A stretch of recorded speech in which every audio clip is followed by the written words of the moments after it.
Initiative Session honen helburua ikasleen konpetentzia ezberdinak lantzea da modu multidisziplinar batean. Aurtengo Initiative Sessionean saiatu gera sukaldaritza mundua dinamika hauetan sartzen. Gaurkoan 3 gai nagusi landu ditugu. Lehenengoa moda, bigarrena bideoikoen mundua eta hirugarrena ekonomia eta enpresa irekien mundua. Gaurko egunerako aktibitatean prestatu ditugu. Sukaldaritzako tresna ezberdinak banatuz, talde ezberdinak egin ditugu.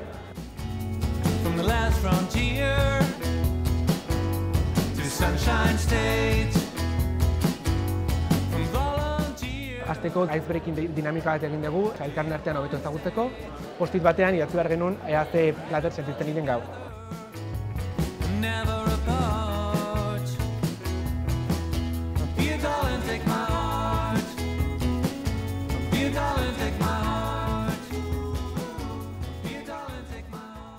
Gero dinamika principalari eman diogu paso.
Try to make you feel better when you feel bad.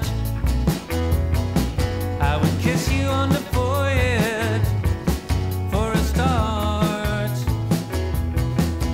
Be a doll and take my heart. Be a doll and take my heart. Be a doll and take my heart.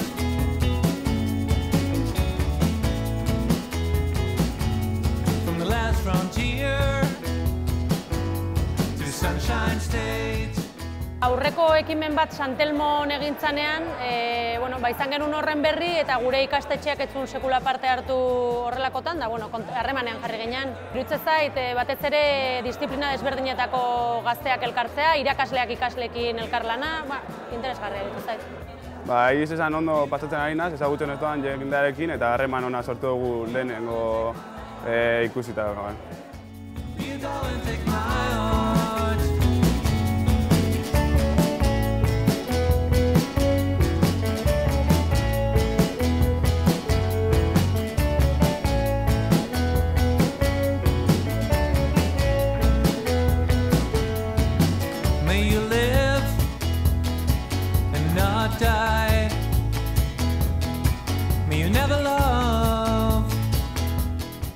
La dinámica, la verdad es que estaba muy bien porque puedes ver la vida real. Ni naiz bastante alemana, ingenieritza ikasi dut eta orduan oso disiplinatua naiz. Orduan pixka deskolokatu egiten dit, ez nago ohituta horrelako lan metodologietara, baina iruditu zait ikasleen potentzialaz jakiteko modu egoki eta bakarrenetakoa.